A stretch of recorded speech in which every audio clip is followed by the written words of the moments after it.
I love personalization and personalization algorithms. It's great when I'm doing my shopping, anything from grocery shopping to dress shopping. But one of the bad things about that is we tend to listen to people who are similar to ourselves. We are so conditioned in our behavior and in our shopping. And it's important for me to try to create spaces where people don't necessarily think the same things, but we find clever ways to connect them to each other. And our student lab became one of those spaces. Welcome to the Impact Multiplier CEO podcast. I'm Richard Metcalf, founder of X Quadrant, and my mission is to help the world's top CEOs and entrepreneurs shift from incremental to exponential progress and create a huge positive impact on our world. Now, that requires you to reinvent yourself and transform your business. So, if you're ready to play a bigger game than ever before, I invite you to join us and become an Impact Multiplier CEO.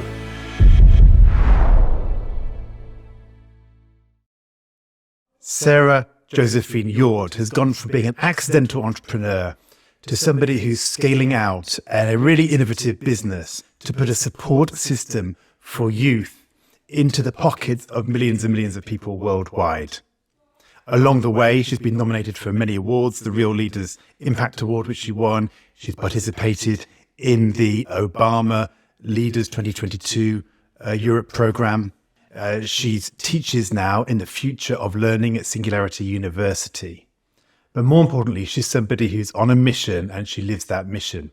And in this conversation, we get into what was it that set her on that journey, almost by accident. What was the gap in the market that she saw?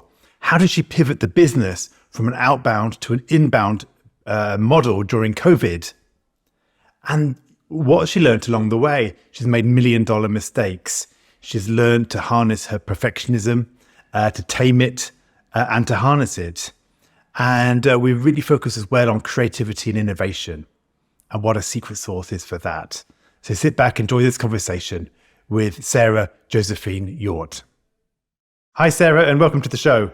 Hi, it's great to be here. Yeah, I'm looking forward to diving in with you today. And let's just go straight to it.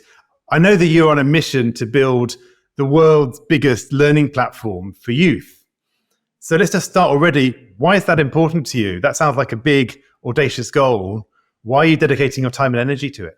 Well, first of all, we can't overlook how difficult and confusing it can be to be a young person in the world today. With all these different media platforms we have all around us, it can sometimes be hard to distinguish between what is truth and what is not. And therefore, we are building a community that we call a support system in your pocket, a learning platform for young people that has trusted information and where they know who's the source, what NGO is actually responsible for the creation of this content. And then they can go there to get some alternative answers to some of the questions they might look up on Google or on YouTube. And this could be questions around mental health or identity or even around sex. And it's incredibly important that we create a fact-based and trusted learning community for young people to explore that. Yeah, so fantastic. I understand in this world of fake news and so many options, that makes sense.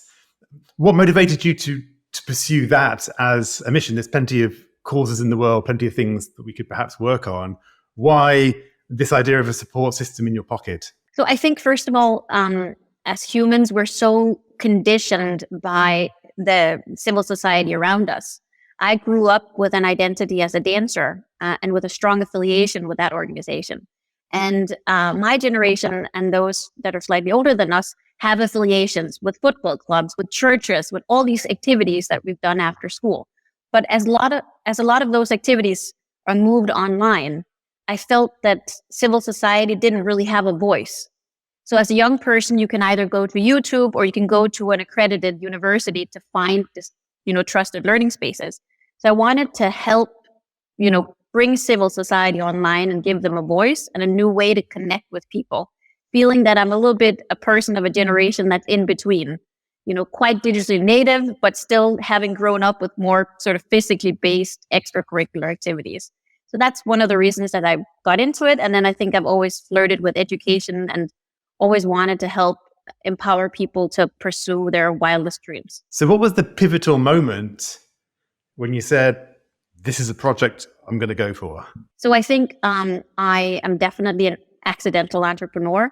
I didn't grow up like a lot of people who said, I just want to build a product or build a business and have this sort of entrepreneurial identity. I kind of fell into it by mistake, but along the way, it just always felt right for me to take that next step. So I had pursued a couple of different careers, and they taught me a lot of things about anything from diplomacy to working with software developers. And then I had started a research project at a university as a PhD student and started experimenting on my own YouTube channel with different ways of delivering content to young people. I've always been fascinated with engaging with young people, whether it's when I've brought kids to an island in Denmark and taught them about social entrepreneurship, or trying to teach online, or building new forums on Facebook for dialogue, or, sometimes even activism. And then slowly, as I was building out this YouTube channel, I realized that I wasn't so passionate about delivering more content. I was more passionate about building the framework, building the spaces for that dialogue and for that learning to take place. And then I thought, well, what if we invite in all these amazing NGOs that already have content? And then I focus more on building a team that provides a space, we call it, to learn, act, build a better future. So really a pedagogical model and a software that allows for people to meet each other. And I think that today we have such a tendency to only talk with people who are similar to ourselves. So, of course, I love automation. I love personalization and personalization algorithms. It's great when I'm doing my shopping, anything from grocery shopping to dress shopping. But one of the bad things about that is we tend to listen to people who are similar to ourselves. We are so conditioned in our behavior and in our shopping. And it's important for me to try to create spaces where people don't necessarily think the same things, but we find clever ways to connect them to each other. And our student lab became one of those spaces. Yeah. So what I'm hearing in that, there's a lot of the reason for you doing that. But I also heard there was this opportunity where opportunity met your passion or your interest, in fact, which was that the content was one thing, but there's a lot of NGOs creating content on different subjects. But you almost thought there was an opportunity in the value chain, if you like, to curate, to group that together, to try to deliver that, distribute it into the hands of you. Yes, I mean, yeah. So we live in a world where there's already been an abundance of content, but it's the curation and putting the right people together at the right time with the right elements. That's really what it's about. That's how we grow as an adult and as a child. And I think it was pretty clear that I never wanted to be a content expert. You can only be an expert on so much. I mean, we cover things from the social side of software development, how will blockchain change aid giving, to, again, sexual education, human rights.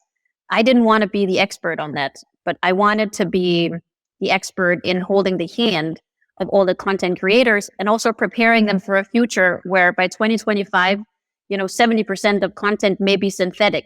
So what are they delivering? How are they giving value? How are they putting their content out there so it's feeding algorithms and people and making a difference in the content that will be consumed in the future? So kind of like a bit of a futurist guide, holding the hands, both of the young people who come into the platform, but also this whole huge part of our society that we can't leave behind in this really rapidly changing future. So up to now, I think you've trained over 500,000 youth, or you've provided access to them, as well as hundreds of thousands of over 100,000 teachers on the other side of the platform.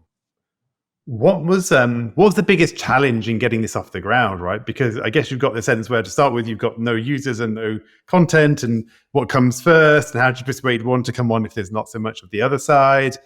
Yeah, how did you go about kind of breaking out of that vicious circle? Well, I think in the beginning, it was very much about, you have to find ways where everybody wins, right? And sometimes there are these small, clever ideas that can really turn around things in terms of traction. And I've always been really inspired by Barbara Corcoran when she created the Corcoran Report. So Barbara Corcoran is like an iconic female entrepreneur. When she started out in real estate, she was a nobody, and she only had, listings that weren't worth a lot of money. But then she realized that the press was always looking for stories about real estate and real estate development. So she made this report, And in the report, she, in the beginning, drew on data from like 2 or 3 listings of her own, but she published this weekly report that the press always picked up. And then she used them to get more listings and then eventually have an actual credible report that's still one of the biggest real estate reports today. So we thought about the same thing, like how do you create this win-win-win situation? For the NGOs, they needed a new way to connect with youth. They needed members, and they needed to often find a new project to apply for funding. And we provided them with a platform where they could engage with new users outside of the demographic where they were physically located, and a new project to apply for additional funding for. And that's why it was quite easy to convince them to join. It's been surprisingly easy. And then, of course, you have to consistently follow up and see if you're still serving that community in an appropriate way. The second part is that we then leverage them to bring in the user. So we get them to put our logo on the website and include us in their newsletter and advertise the courses they have on our platform. So instead of going out and trying to source an individual user, we're tapping into that network when they become our partner. So that's definitely been one of them. And then with the pandemic, I mean, the whole game changed. It was just totally new rules. Yeah, so let's get on to that. I know that at the start you had a much more of an outbound sales model, and then you had to switch to a purely online virtual approach, which really required an inbound marketing and traffic coming to you. So how did you make that shift? And what were the challenges in what sounds like quite a major shift for a young company? So when the pandemic happened, it impacted us in a series of ways. I think it's really important to understand that people tend to think that if you're in education, that then of course you did better during a pandemic. But actually only about a third of the companies did better, a third the same, and a third did worse because they hadn't adequately prepared. We were not selling online. So what's important to understand about CanopyLAB is that we both have a product. We sell to companies and schools where it's the software, it's white labeled, you buy it, we use it. And then we use those to create the student lab and the teacher lab community. And we had to switch the model around in both cases. So if we look at the way we're selling to schools is that we had to get the website up, put an online funnel, do, things like tool tips, change the rotation of when people were manning the chat, implement a ton of different languages. But what we also realized is that in the beginning, even though we thought our onboarding was really, really good, the online onboarding we set up, teachers didn't really receive any upskilling from their schools. So one thing is you give them a tool and get them to understand how to use that tool to teach. But if they still didn't understand, like what's the benefit of Zoom, or, are you allowed to show a Netflix when you're streaming in your classroom? They're still not using the software in an appropriate way, and they might not be getting the outcome that they wanted. And that's why we launched a whole new learning platform called TeacherLab, just to guide traffic in and begin to upskill them with all the questions they were asking in our customer service chat. And then that's how we brought in over 130,000 teachers in less than a year. So it was a sort of massive company undertaking. I think when the pandemic started, we were 17 employees. We more than doubled during that time. Several of us never met each other for a year and a half because people were located in Peru and Colombia and Vietnam, and we just couldn't travel and not meet. And everyone was working from home with kids on their laps. But it became this passion project to really empower the teachers and say thank you. Because how many times have you said thank you to your children's teachers for what they did during that really difficult period of time? So it was about changing our tactic, acting fast, but also really investing in an audience that was really important to us. And then saying thank you and posting the messages we're getting from teachers about how they were afraid or how they felt abandoned. And no one was really talking about that at the time. Wow.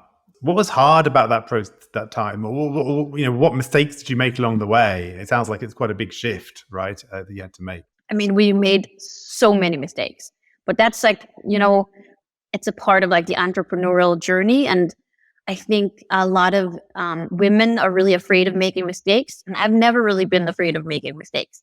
The thing is, when you build things fast, you're going to break stuff and make mistakes. I mean, one of the things was we were just not at all, from an engineering perspective, prepared for how much the traffic increased. So all of a sudden, if there's, let's say, 15,000 people trying to log in on your login page at the same time, and you're not used to that, then it breaks. The same with some of the AI services we provide.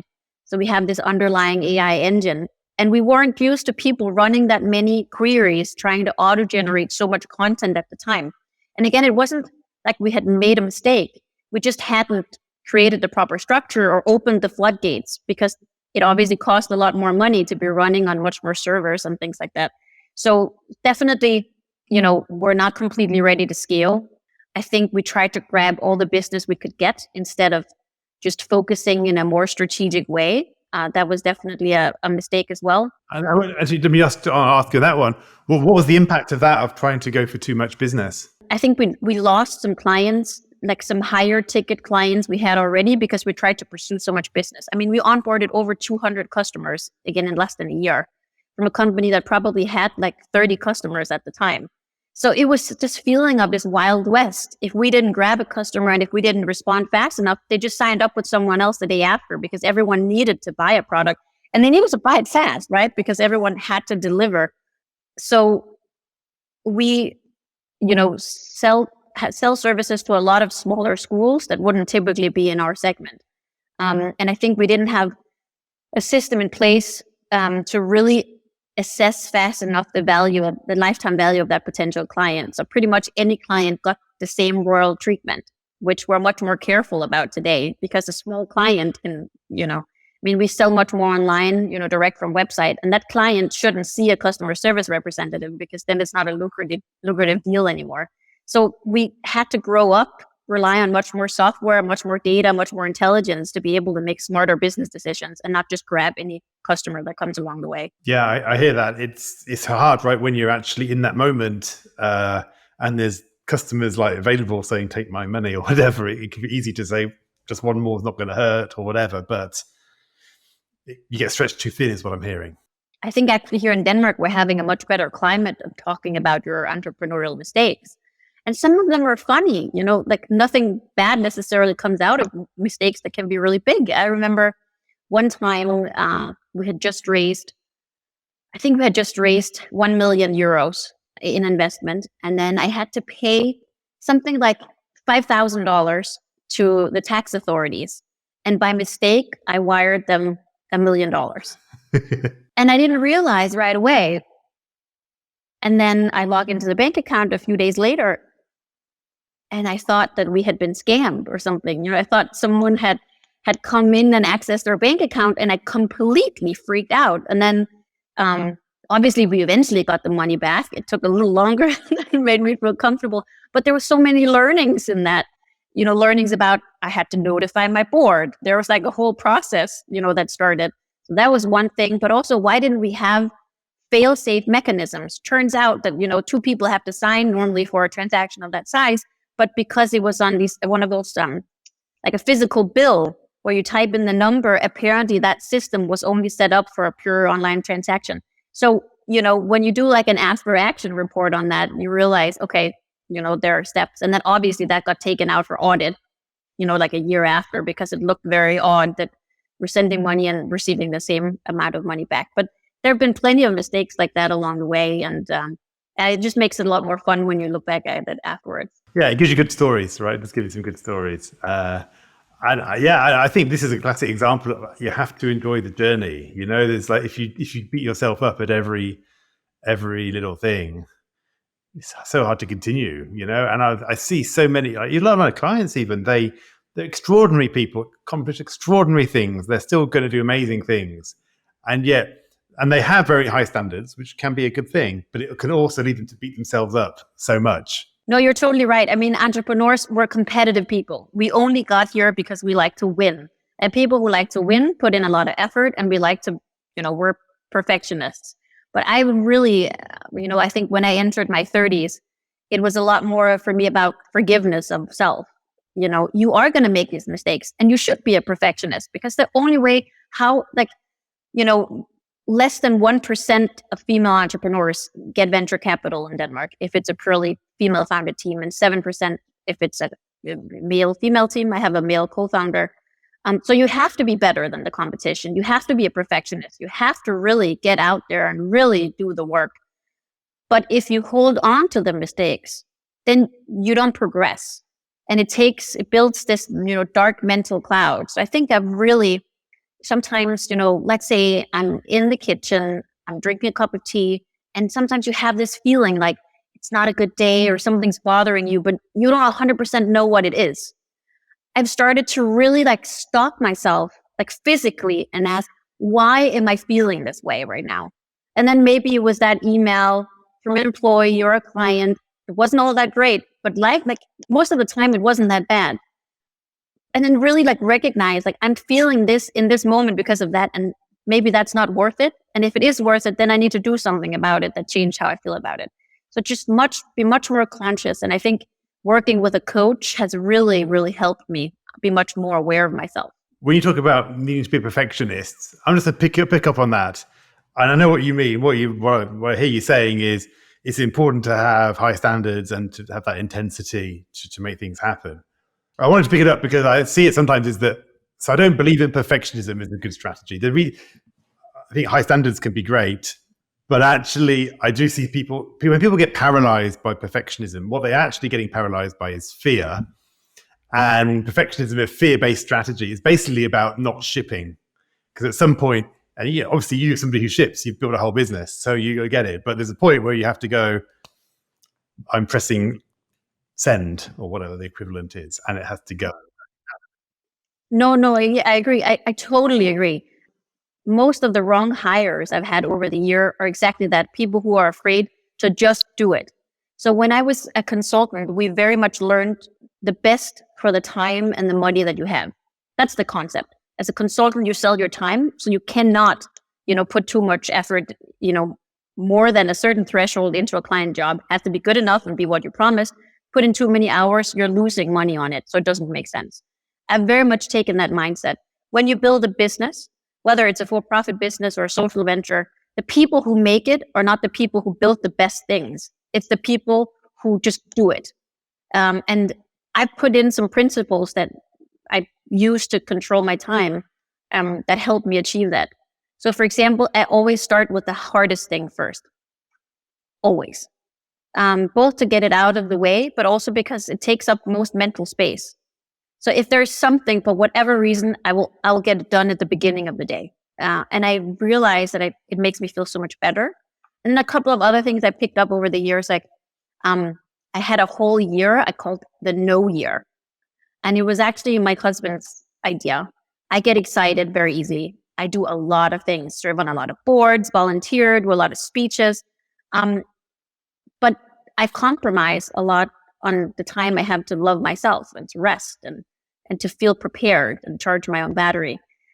So one time, he asked me, what if you for a full year had a default no? And he said, doesn't mean you can't do stuff, take on new roles and responsibilities. But what if you had to think about it enough to actually convince yourself from the default no to the yes? And what if you had to say no to something else, kick something else out? And of course, you shouldn't go through your life as a default no. But for someone who was always a default yes, it was really important for me. And another small thing I still do is when I was a kid, my mom would always let us stay home if we didn't want to go to school. Not because someone was bullying us or, we hadn't finished our homework, but sometimes you just have a day where I don't feel like playing today. I feel like staying in bed or going to a museum, or whatever it is. And she said it was all right to take one or two of those days, just for you, like a mental health day. And then when I was older, I saw an interview on TV with a police officer who said they officially called it, in Danish, it's called an ø-dag, or I'm not feeling that great. And that was a term, I'm taking a day just for me, just because, and because I'm a better person when I show up tomorrow. And that's a concept I try to really live by and also teach my own kids and also my team members, that you don't have to be sick and you don't have to take a vacation day. Sometimes you can just take I feel like staying at home day. I hope you're enjoying this conversation. This is just a quick interlude to introduce you to two transformative programs that we run. The first is Rivendell, my exclusive group of top CEOs who are committed to transforming themselves, their businesses, and the world. It's an incredible peer group and a deep coaching experience that will push you to new heights, no matter how successful you've already been. The second is Impact Accelerator, a coaching program for executives who are ready to make a big leap forward in their own leadership. It's regularly described as life-changing, and no other program provides such personal, strategic clarity, a measurable shift in stakeholder perceptions, and a world-class leadership development environment. Find out about both of these programs at xquadrant.com/services. Now back to the conversation. So yeah, every day I do the similar thing. I look at how engaged I am, how inspired I am, and how much fun I'm having. Because if I'm not coming from those places of those three things, my work's not going to be as impactful as it needs to be. And so I'd rather, if I'm feeling low on those things, I need to go and do something about it.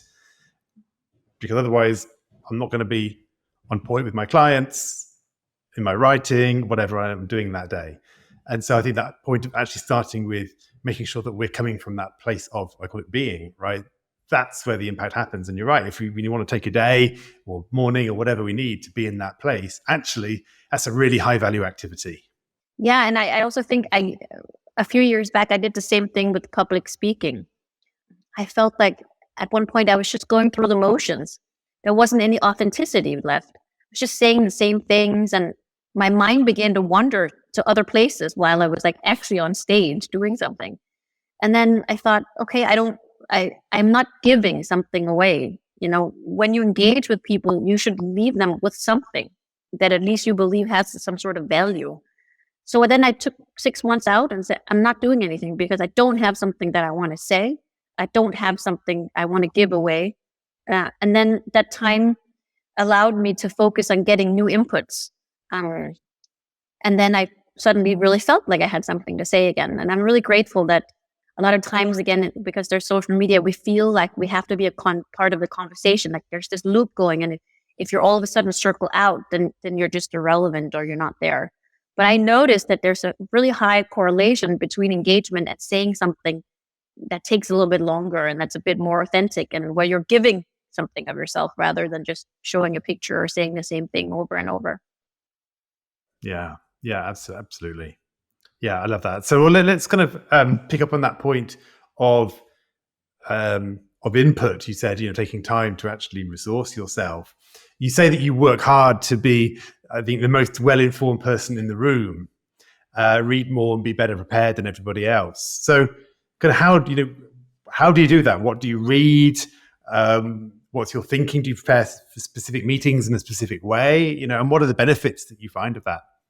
I think ever since I started my career, I was always assumed to be the intern or the assistant. I'm a very petite woman. I am always wearing a pink dress. So a lot of times I'm a little bit of an underdog. And it's really important that you can command the room and that when you say something, you have one chance to say something that matters. And therefore, I always prepare. I always prepare more than everybody else. And this surprises people. So I've toured the circuit with pitch competitions and, I'm not afraid of saying that I'm great on the stage, but people assume I just show up and just say something, but I don't. I practice it. Before I pitch, I practice in the shower. I get up in the middle of the night to practice. I wander, the house. I invite everybody to listen, whether it's kids or friends or neighbors, and critique, so that I can predict what will happen in a lot of meetings. I know the outcomes. The teams prepare added like quite detailed briefings on everyone I meet, on the companies, what they like. And I think it's a strategy I've had ever since I started out as an intern in a consulting company. Always know what everyone is drinking, know who their family are, know who their friends are. So it gives you a way to steer the conversation, but also to really truly understand the needs of your clients. And then in terms of how I prepare or what I prepare by, I think a lot of times leaders can become quite one-dimensional. And what I mean by that is that for a while, we've had this idea that a CEO is someone who runs a marathon and they're very controlled. And whether you're a good manager, that's tied to personal fitness. And you're not allowed to like a red steak anymore. God forbid if you had a cigarette on the weekend, if you had a bad day. And I just think that that's completely nonsensical. We have to be much more authentic. And I remember there was new female CEO of one of the big companies here in Denmark. On one of the first days she was interviewed, they asked her if she runs. Are you a runner? And she said, the only time I run is when I'm late for my plane at the airport. And for me, it marks this shift where we can be different. We can look different, but also rely on different information. I rely a lot on books from other sectors to be inspired about the work that I'm doing. So, of course, I read everything about artificial intelligence and learning and pedagogy.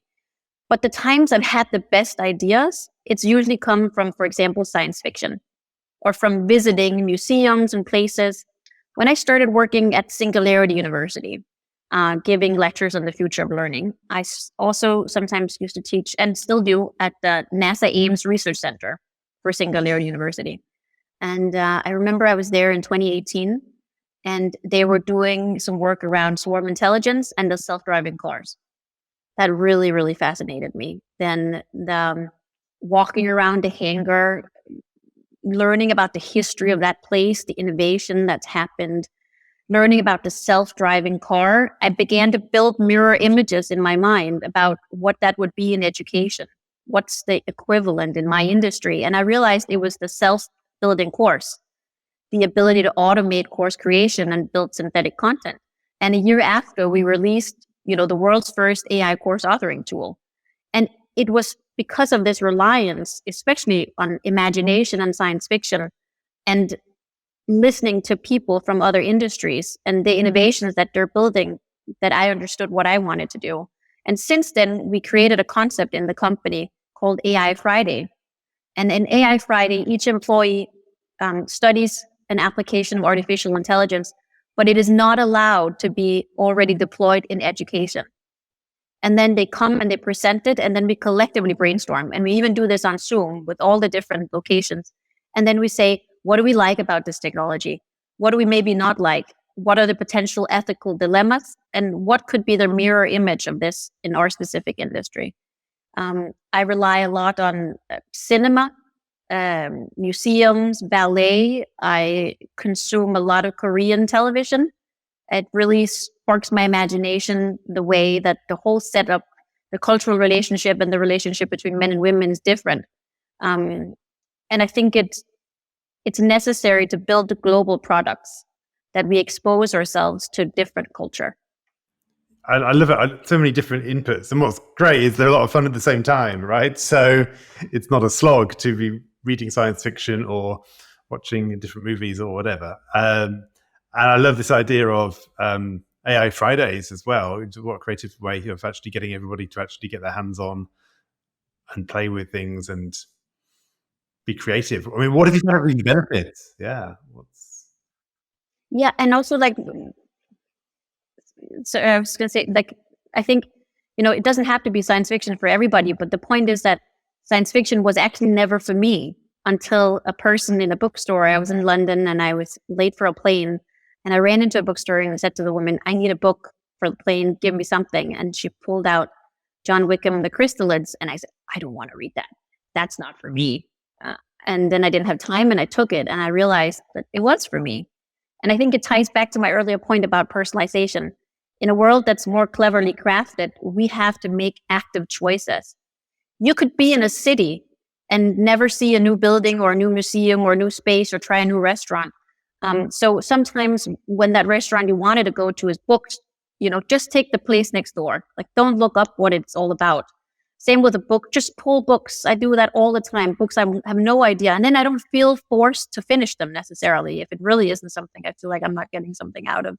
But really, be much more greedy with the world and taste stuff. I love that. You talked earlier on about your no year. And this is almost like the opposite, right? It's actually just saying yes to whatever random stuff comes along. And I think there's a time for both. In fact, yeah, I've reading it quite recently, actually, an article that's suggesting very much the same thing. Actually just go for randomness, literally roll the dice to make a choice about where you're going to go on holiday, what course you're going to sign up for, what book you want to read, because that will be where those serendipitous connections will come from, much more than if we try in our wisdom to try to plot some course, which is kind of a fascinating idea. Yeah, and I think also there's something about vulnerability. A lot of times, if I've been out making a speech or meeting people, and maybe I've said more than I wanted to, more than I had planned. An example is I was giving a speech also with Singularity University just after my father had passed away. And I wasn't planning on bringing it up. And all of a sudden, I found myself talking about it. But it was in a way that made sense, but it just wasn't the plan. And then afterwards, I felt almost a little bit embarrassed if I had overshared. And then I met so many of the people afterwards who really connected with that and the message around that and formed some really strong relationships that I don't think I would have formed if I had played my cards a little closer to my chest. Yeah, I call that the vulnerability hangover, right? It's that when you wake up the next morning and go, did I share too much? Was that too edgy? But it's actually where we connect. In fact, what I find is that what we're most looking for, desperate for from each other, is the moment we drop the barrier and say, you know what, this is really where I'm at. Because suddenly we see that other human being opposite and we get to connect. And, that's been one of my journeys. I'm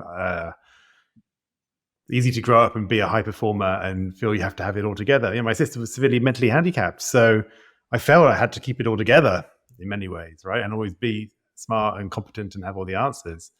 And I found some of the most connecting moments in my life is when I put my hands up and say, I don't know now, I'm stuck, or this is what's going through for me. And that can be edgy for people, especially when we've built our reputation on this other thing. So I know we're kind of getting to the end of time here. I want to ask, so CanopyLAB, with this really innovative learning platform for youth, where do you want to take that? What's multiplying that, the impact of that business, of that operation, going to look like for you? If we were here in 3 or 4 years, what's multiplication for you? I think I'm just in awe of how many NGOs have joined.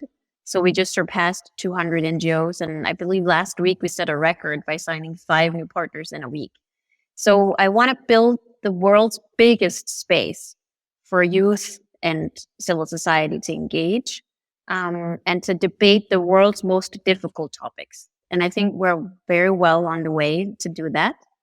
And then I think we have a couple of other things up our sleeve around this total automation of course creation, personalization, synthetic content, experimenting with the value of the tangible, physical, the NGOs and the materials that were always there and the things you can touch, and then how can you transform them into other things while it still has authenticity and truth. That's something that's very important to me. I think on a personal note, I think through our work, I've been more and more engaged with the human rights agenda. I think as leaders, as CEOs, we have a direct impact on a lot of the conflicts that are happening in the world, whether it's through who we partner with, the purchases we make, and the policies that we create. Could be anything from maternity, paternity leave to indirectly supporting the Russian regime. I realize how there's so many pretty basic problems in this world that those of us who understand software can solve. So I'm really looking to begin to repurpose parts of our software, whether it's some of the AI algorithms or some of the other adaptive elements, to try to help other NGOs be more than just a platform for them, but actively go in and invest in them solving the problems that they're facing. So leveraging the software to go out and do more for our community, continue to service that community. I love that, because that's our second level, right? You've got the curve of your own business, and then you have, well, how can we move and impact many more NGOs on their mission, right? With the ultimate goal of human rights and people's lives, right? In all these different aspects. Yeah, I think in some ways it surprised me. Pre-pandemic, we hosted these Thursdays where it was open office hours, and then NGOs could come. I mean, obviously, in this case, those based in Denmark, and record for free in our studio if they wanted to do videos. But then also we had a theme, whether it was about social learning or social emotional learning. So we would talk for 20 minutes, and then they would just sit and be working on their own content and their own courses. And many of them said, we've never been in the same room. Whether you're working on space or sex education or human rights, how come we're not connecting them more and creating this, digital toolbox and reskilling of them as a collective. And I think we can play a key role in that. How are you going to need to change your own leadership as you scale to take on these ever greater challenges and opportunities? What's the stretch for you going to be over the coming years as you look to multiply your own impact? Well, I've had to take a lot of leaps already. Again, I never wanted to be a CEO. I don't have this particular innate desire to manage people. So I have had to learn a lot more about my own personal impact, how not to expect people who are the same as me, working consistently with a coach. I think as I look to the future and the next steps for me, it's about finding this balance of how to lead with example and lead out of strength, and not feel the need to be a smaller person or live up to other people's expectations or be liked. I think, again, especially as women, we have this tendency to think what other people think about you really matters. And it's a part of defining who you are. As a leader, I've often been called aggressive. I don't smile as a default. I don't like small talk in particular. And I will put up the hand when all the men are talking and say, I totally disagree with what you're saying based on ABC. And I think a lot of women struggle to see that you don't have to wear pants. You don't have to cut your hair short when you turn 30. You can be aggressive if that's your style. So to have this authenticity and be completely unapologetic about who I am, and to look the way I want to look. I want to have long hair and big earrings and talk about artificial intelligence. And I think the young generation are so much better at not seeing that conflict that some of us think is inherently there. That this more feminine side to leadership is very natural, and that it's very welcome. So I'm working on how I can support myself and support women truly encompass that feminine side in their leadership. Yeah, thank you for sharing that. Yeah, I think you're right. I think all leaders, like, no matter what the sex of the person, it shows up in different ways. But so many leaders actually, no matter how successful it can be, there is people pleasing, status, fear, frustration, need to prove ourselves, all those different things, different elements and different people, right? But I find that those are actually the things which we try to push them down and we try not to deal with them. We try not to get on with stuff. But I think at some point we have to address them and decide, like, what's going to drive us? Is it those fears, or is it the purpose, right? Is it the contribution that we want to make? And or it's even in the beginning. You said something about, as leaders, we are currently here and we worked to get here. There was a lot of stuff happening here to build us to this place. Whether you're a leader in your own organization, you may be a global leader, you may be a globally recognized, publicly recognized leader, or a global role model. But maybe we want to go here. And how do we not condition ourselves and compromise so much with what our values are and whom we want to be if we don't think that naturally gets us where we want to go? And I think that, in the capacity of me being an Obama Foundation leader and going through the Obama Foundation Leadership Program in Europe in 2022, we really had to articulate what our values are and then reflect on when we're challenged, when things are going not the way we predicted they would go, and when things are going well, how do we embody those qualities? And what are the steps that we could be taking to be better leaders and honor the values that we ourselves have picked? And we also studied leaders, different leaders. What was their style? What were their sources of inspiration? And what did they draw on? And I always very much enjoyed the late John Lewis, who was also a big role model for President Obama. But he talks a lot about, and I'm not religious, but he talks a lot about light, that each of us has a light, and that light is important, and we can't let other people diminish that light. So how do we continue to shine and continue to go where we want to go and stay true to that light. Thank you. That's a beautiful place. Perhaps we can wrap up at this point. If people want to get in touch with you or find out more about CanopyLAB, where do they do that?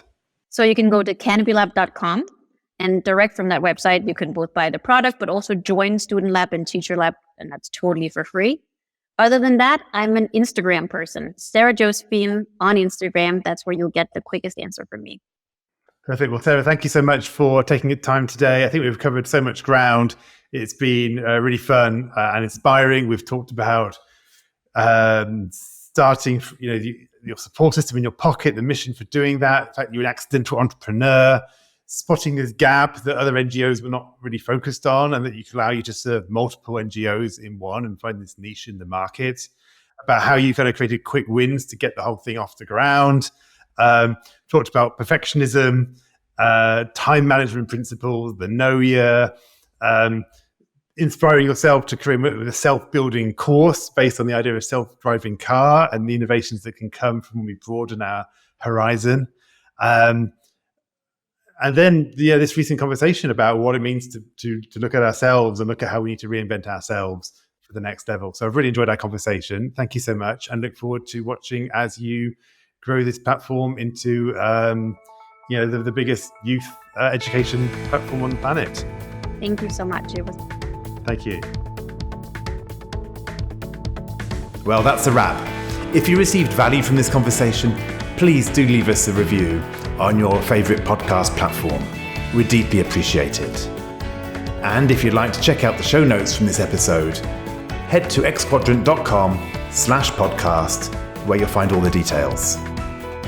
Now, finally, when you're in top leadership, who supports and challenges you at a deep level to help you multiply your impact? Discover more about the different ways we can support you at xquadrant.com.